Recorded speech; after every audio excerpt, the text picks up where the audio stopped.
కన్నీరు మున్నీరైంది. ఖమ్మం నగరాన్ని నిలువున ముంచేసింది. అంతా బాగుంది అనుకున్న వారి జీవితాలను తలకిందులు చేసేసింది. మళ్ళీ మొదటికే తీసుకొచ్చింది. మున్నేరు దాటికి మునిగిన ఖమ్మం కాలనీల్లో జనం ఇంకా తేరుకోలేదు. ఆపన్న హస్తం కోసం ఎదురు చూస్తున్నారు. ప్రభుత్వం చర్యలు చేపడుతున్నా తలా ఓ చేయి వేస్తేనే వారంతా గండం గట్టెక్కే పరిస్థితి ఉంది. ఇళ్లలో ఏ ఒక్క వస్తువు కూడా పనికి రాకుండా పోయింది. పిల్లల పుస్తకాలు, సర్టిఫికేట్లు పనికి రాకుండా పోయాయి.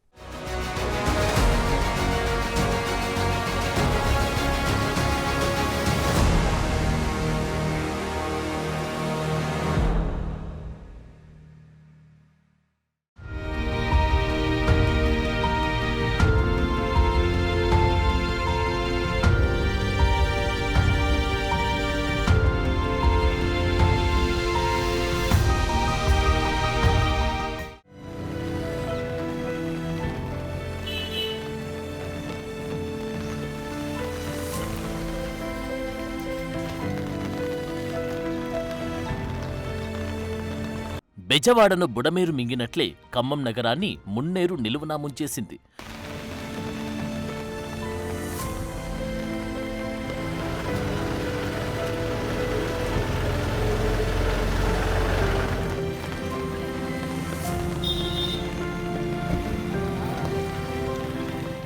చూశారుగా వరద ఉధృతికి జరిగిన నష్టం. పిల్లల స్కూలు బ్యాగులు, పుస్తకాలు, సర్టిఫికెట్లు ఇలా ఏవీ మిగలకుండా తడిసిపోయాయి. ఒక్కసారిగా వచ్చిన వరద ఉధృతి ఖమ్మం నగరాన్ని మొత్తం ఆవరించింది. పరివాహకంలో ఉన్న కాలనీలు, ఇండ్ల పరిస్థితి చెప్పనక్కర్లేదు. ఇండ్లల్లో వరద, బురదే మిగిలింది. విలువైన సామాన్లన్నీ నీటిపాలయ్యాయి. చెప్పాలంటే ఖమ్మంలోనూ చాలా మందికి మిగిలింది కట్టుబట్టలే. వారి దీన పరిస్థితి మాటల్లో వర్ణించలేనిది. ఏడిపోతుంది నాకు, మీ దండం. ఇంతకన్నా బాధపడాలంటే మా వల్ల కావట్లేదు. ఏ రాటం ఏదో మీ సంపాదించుకుంటాం. పొద్దున 5ంటికి పనికి పోయేటోళ్ళు, మళ్ళీ వాళ్ళు సాయంత్రం 5ంటికి వచ్చేటోళ్ళు. నా పిల్లలు గిత పిల్లలు, ముగ్గురు పిల్లలు వదిలి పెట్టుకొని పోతారు సార్. మీ దండం పెడతాను, నాకు 1 రూపాయి మాత్రం సాయం చేస్తారో చేయరు. కానీ మీ మాత్రం మీ ధర చేసి మీకు నమ్మకం ఉంటే. ఓవైపు మున్నేరు, ఇంకోవైపు ఆకేరు పొంగడంతో వాటికి సమీపంలో ఏదీ మిగలలేదు. దీంతో సీఎం రేవంత్ రెడ్డి స్వయంగా రంగంలోకి దిగారు. కష్టాల్లో తోడుగా, కన్నీళ్లలో అండగా వరద బాధితులను నేరుగా కలిసి ప్రభుత్వం తమకు అండగా ఉందన్న భరోసా కల్పించే ప్రయత్నం చేశారు. ఖమ్మం FCI రోడ్లో మున్నేరు వరద ప్రభావిత కాలనీలో బాధితులతో ముఖాముఖి మాట్లాడారు. తక్షణ సాయంగా కుటుంబానికి 10,000 ఇవ్వాలని నిర్ణయించారు. అండగా ఉంటాం, ఆదుకుంటామన్నారు. అటు కలెక్టర్ కూడా వరద బాధితుల ఇండ్లు సర్వే చేసి సాయం అందిస్తామన్నారు. పోయినసారి 28-29 ఫీట్లు పొంగితే ఈసారి దాదాపు 39 ఫీట్లు పొంగింది. దీని కారణం వల్ల మనం చాలా వరకు పోయినసారి ప్రభావం లేని వార్డులు కూడా ఈసారి ప్రభావితం అయ్యాయి. ఏదేదైనా కానీ ఈ సందర్భం ఎందుకు అయింది, ఆపద ఎందుకు వచ్చింది మా జిల్లాకు అనేది చర్చ పెట్టుకునే సమయం ఇది కాదు, చేయాల్సింది చేసే సమయం. సో పూర్తి అందరితో ఫస్ట్ పబ్లిక్ గ్రూప్స్తో, లోకల్ రిప్రజెంటేటివ్స్తో సమన్వయం చేసుకొని మేము రిలీఫ్ వర్క్స్లో పూర్తిగా అధికారులు, అనధికారులు అందరూ సమన్వయం చేసుకొని ఈ పనిలో ఉన్నారు. ఇప్పుడు చేయాల్సింది 3 రకాలుగా మేము ఫస్ట్ అండ్ ఫార్మోస్ట్ మాకు ఆదేశాలు కూడా అందాయి. మేము కూడా ప్రక్రియ ఇలాగే పెట్టుకోవడం జరిగింది. ప్రస్తుతం మున్నేరు వరద ప్రభావిత ముంపు ప్రాంతాల్లో ట్రైనీ కానిస్టేబుళ్లు, ఇతర సిబ్బంది పెద్ద ఎత్తున సహాయక చర్యలు చేపడుతున్నారు. వర్షాల వరద ఉధృతి తగ్గడంతో పారిశుద్ధ్య పనుల్లో వేగం పెంచారు. ఇళ్లల్లోకి భారీగా చేరిన బురదను వాటర్ ట్యాంకర్ల ద్వారా తొలగిస్తున్నారు. రోడ్లపై విరిగిపడిన కరెంటు స్తంభాలు తొలగించి పునరుద్ధరణ పనులను అధికార యంత్రాంగం స్పీడ్గా చేస్తోంది. దంసలాపురం, శ్రీనివాస్ నగర్, ప్రకాష్ నగర్, రాజీవ్ గృహకల్ప, జలగం నగర్, కవిరాజ్ నగర్, బొక్కలగడ్డ, వెంకటేశ్వర నగర్, మాణిక్యనగర్, గణేష్ నగర్, మోతీనగర్, మంచికంటి నగర్, దానవాయిగూడెం వంటి ముంపు ప్రాంతాల్లో ఇప్పటికే సీఎం సహా మంత్రులు పర్యటించారు. బాధితులకు భరోసా ఇచ్చి వచ్చారు.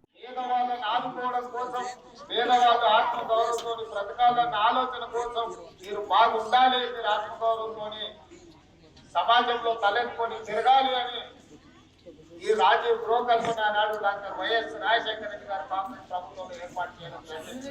మీకు ఈ వరద నుంచి కాపాడాలి అంటే శాశ్వతంగా ఈ రీటైనింగ్ వాళ్ళు కట్టేనే ఎంత వరద వచ్చినా పోలేపల్లి గ్రామంలోకి చుక్క నీళ్లు రాకుండా రీటైనింగ్ వాళ్ళు కట్టినప్పుడే మీకు న్యాయం జరుగుతుంది అని చెప్పి ఆలోచన చేసి వెంటనే టెండర్లు పెంచి పనులను ప్రారంభించడం జరిగింది. నిజానికి అందరూ భరోసా ఇచ్చినా మున్నేరు పరివాహక ప్రజలకు మాత్రం కన్నీరే మిగిలింది.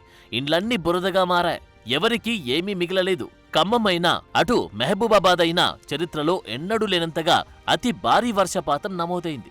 దీంతోనే వరద ఉధృతి విపరీతంగా పెరిగిపోయింది. ఖమ్మం జిల్లా చరిత్రలోని రికార్డు స్థాయిలో వర్షపాతం నమోదైంది. దీంతో ఏరు, ఊర్లు ఏకమయ్యాయి. చాలా చోట్ల 30 సెంటీమీటర్లకు పైగానే వర్షపాతం రికార్డయింది. భారీ వర్షానికి తోడు ఎగువ నుంచి వచ్చే వరదతో మున్నేరు వాగు ఉగ్రరూపం దాల్చి జల ప్రళయం సృష్టించింది. ఇంటి ముందు వరకు వచ్చేసరికి మేము వెళ్ళిపోయినాం. ఇంకా మధ్యాహ్నం సరికి మా ఇల్లే మునిగిపోయింది అన్నారు.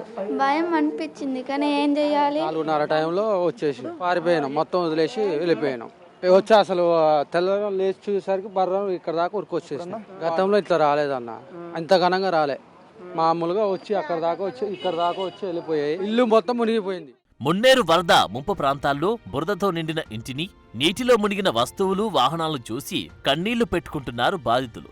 ఎవరికి వారే ఇళ్లను శుభ్రం చేసుకునే పనిలో పడ్డారు. తినడానికి తిండి లేదు, తాగడానికి నీళ్లు లేవు. ప్రభుత్వ యంత్రాంగం, స్వచ్ఛంద సంస్థల సహకారంతో కాస్త కడుపు నింపుకున్నారు. కానీ అవి వారి కన్నీళ్లను తుడవలేకపోయాయి. అటు ఆకేరు వాగు ఉధృతికి కారేపల్లి, గంగారం తండాకు చెందిన తండ్రి కూతురు మోతీలాల్, అశ్విని కారులో వెళ్తూ వరదలో కొట్టుకుపోయి చనిపోయారు. ఆ కుటుంబాన్ని సీఎం రేవంత్ పరామర్శించారు. మరోవైపు ఆకేరు ఉధృతితో రైతుల కష్టాలు అన్నీ ఇన్ని కావు. హైదర్ సాయిపేట ధర్మారం బ్రిడ్జి పూర్తిగా కొట్టుకుపోయింది. పంటలన్నీ ధ్వంసమయ్యాయి. రాలేదు సార్. దాదాపు నెల 15 రోజులైంది పొలం నాటిపెట్టి సార్. దాదాపు 20-27 దాకా ఖర్చు వచ్చింది సార్. ఖర్చు ఏం పనికి రాకుండా, ఏమి ఆదుకుంటా లేకుండా పైసా కూడా పనికిరాదు సార్.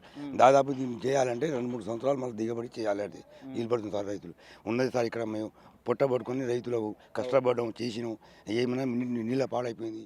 దాదాపుగా 1000 ఎకరాలు మొత్తం కొట్టుకుపోయింది. రైతులు పొద్దున్న తెల్లారి చూసే వరకు మొత్తం మిట్ట పడి ఉంది, మొత్తం ఉసుక కమ్ముకుంది.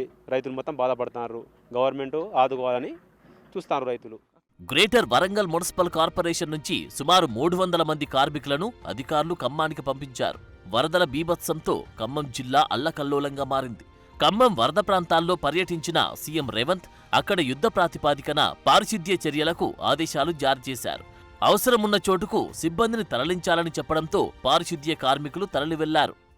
మనకి గత కొన్ని రోజులుగా కురుస్తున్న వర్షాకాల నేపథ్యంలో మన వరద బీభత్సం వలన ఖమ్మం జిల్లాలో దాదాపు కొన్ని ఏరియాలో పారిశుద్ధ్యం అనేది ఇబ్బందిగా తయారైందని అందరికీ తెలిసిన విషయమే. కాబట్టి దాని గురించి గౌరవ మేయర్ మరియు కమిషనర్ గారి ఆదేశాల మేరకు జీడబ్ల్యూఎంసీ పరిధి నుంచి 300 మంది పారిశుద్ధ్య కార్మికులు, నిన్న 150 మందిని, ఇవాళ 150 మందిని, 300 మంది పారిశుద్ధ్య కార్మికులను ఇక్కడ నుంచి బస్సుల ద్వారా తరలించడం జరిగింది.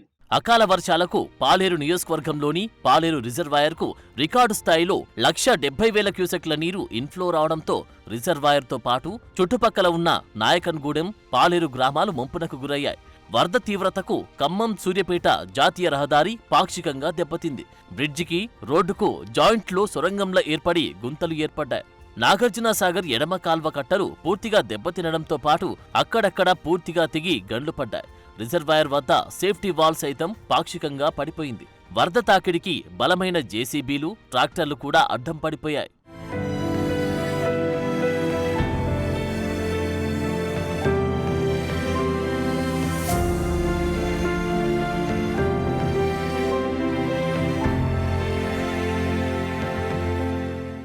ఇక మహబూబాబాద్ వరద ప్రమాదం నుండి ఇంకా పూర్తిగా కోలుకోలేదు. చెరువులకు గండ్లు పడడంతో గ్రామాలు చెరువులను తలపిస్తున్నాయి. కొట్టుకుపోయిన రోడ్లు, జల విలయం ఎలా జరిగిందో కళ్లకు కడుతోంది. చాలా చోట్ల రాకపోకలు నిలిచి జనజీవనం స్తంభించింది. రైల్వే ట్రాక్ ధ్వంసమై పట్టాలు గాల్లో వేలాడాయి. ఉమ్మడి ఖమ్మం, వరంగల్, నల్గొండ, ఆదిలాబాద్, నిజామాబాద్, కరీంనగర్ జిల్లాల ప్రజలకు అతి భారీ వర్షాలు, వరద కన్నీటిని మిగిల్చింది.